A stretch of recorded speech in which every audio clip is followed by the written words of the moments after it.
আজকে একটা সিমেন্টের বস্তা পটাশ করে পড়ে আমার গায়ে হাত পা ভরে একদম নাজেহাল হয়ে গেল।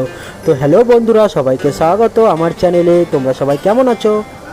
প্রতিদিনের মতো আজও আমি কাজের উদ্দেশ্যে রওনা করলাম। তো বাসের মধ্যে আমি আর আমার বন্ধুরা সবাই মিলে আছি। গিয়ে দেখি সেখানে সবাই খেতে বসে গেছে, চলো আমিও খেয়ে নিই।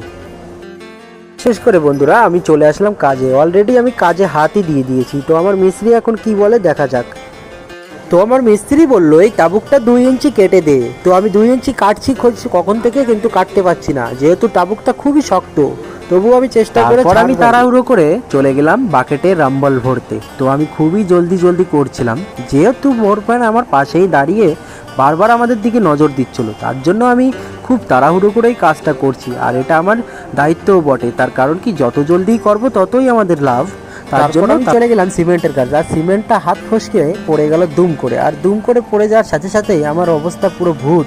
আর আমি তখন কি করব সব আমার জামা প্যান্টের কি অবস্থা, সত্যি আজকে আমার ভূত দেখাচ্ছে। তো আমার জামা খোলা দেখে দূর থেকে লেবাররা হাসছিল, আরও যারা লোক ছিল তারা হাসছিল, কিন্তু যার জ্বালা সেই বোঝে। আমার জ্বালা কি আর তারা বোঝে? কখনোই বুঝবে না।